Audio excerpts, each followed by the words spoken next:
Europe మీదన మోడీ ఒక పక్కా plan చేసుకొచ్చారు. ఏంటయ్యా అంటే యూరోప్ యూనియన్ ఇప్పుడు వాస్తవంగా 27 దేశాలు. వాటిట్లల్లో మళ్ళీ ప్రాబ్లమ్స్ వచ్చే అవకాశం ఉంది. ఎందుకంటే ఒక్కళ్ళు తేడా చేస్తే మొత్తం ఆగిపోయే పరిస్థితి ఉంటుంది. ఇలాంటి సందర్భంలో కీలకమైనటువంటి వ్యవహారం. మొన్న యూరప్ వాళ్ళతో మాట్లాడిన తర్వాత ఓ ప్రధానమైనటువంటి అంశం వెలుగులోకొచ్చింది. ఆహ్, జనవరిలో జనవరి 2026లో జర్మనీ మరియు ఫ్రాన్స్ ఆర్థిక మంత్రులు యాక్చువల్‌గా అప్పటికే మోడీతో మాట్లాడారు. ఇట్లా త్వరలో చేసుకుంటాం అన్నటువంటిది. ఈ ఈ నెల మొదట్లో. యూరోపియన్ యూనియన్‌లో దీంట్లో మోడీ చెప్పిందేంటంటే 27 మంది అన్నప్పుడు ఓ ప్రాబ్లమ్ వస్తది.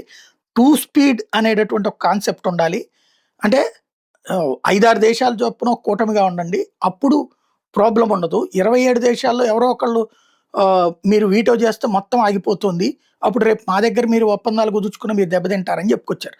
దాంతో యూరోపియన్ యూనియన్‌లోని 27 దేశాల్లో నిర్ణయాలు తీసుకోవడానికి ఆలస్యం అడ్డంకులు అధిగమించడానికి 6 ప్రధాన ఆర్థిక శక్తులతో కూడినటువంటి E6 గ్రూప్ ఏర్పాటు చేయాలన్నటువంటిది ఇప్పుడు వాళ్ళంతట వాళ్ళుగా తీసుకున్నటువంటి నిర్ణయం. ఓ రకంగా దీని వెనకాల మోడీ ఉన్నాడన్నది అమెరికాకు కూడా అర్థమైంది. Germany, France, Italy, Spain, Netherland, Poland ఈ 6 కలిపి ఒక గ్రూప్ కిందన ఏర్పడుతున్నాయి.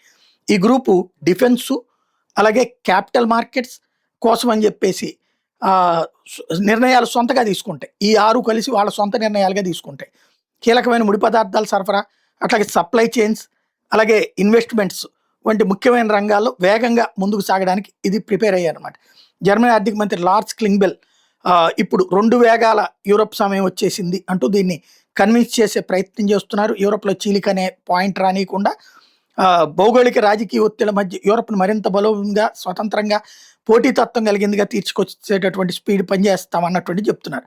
యాక్చువల్‌గా ఇది భారతదేశానికి ఎట్లాంటి ప్రయోజనం ఉంటుందంటే ఈ జనవరి 27, 2026న భారతదేశం ఈయూలో మధ్యన కుదిరినటువంటి ఒప్పందం నేపథ్యంలో మదర్ ఆఫ్ ఆల్ డీల్స్ అంటారు. ఈ ఒప్పందం దాదాపు 2 బిలియన్ల మంది మార్కెట్‌ని సృష్టిస్తది. ఇందులో వస్తువుల్లో 96-99% టారిఫ్‌లు తగ్గించడం లేదా తీసేయడం ఉంటుంది.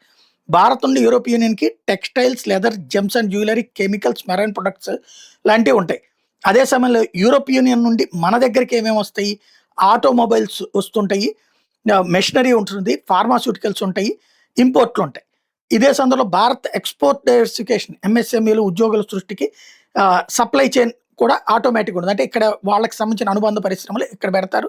వాటిట్లో మన వాళ్ళకి కొత్త పెట్టుబడులు ఇవన్నీ నడుస్తాయి. ఇదే సందర్భంలో maritime security, cyber threats, space, counter terrorism, defence technology transfer, industrial cooperation లాంటి రంగాల్లో ఇద్దరి మధ్యన కీలకమైనటువంటి బదలాయింపులు ఉంటాయి. ఇదివరకు భారత్ రష్యా మీద డిపెండ్ అయ్యేది కాస్త ఇప్పుడు మన సొంత నిర్ణయాలకి దానికి యూరోపియన్ నుంచి సహకారం ఉంటుంటుంది.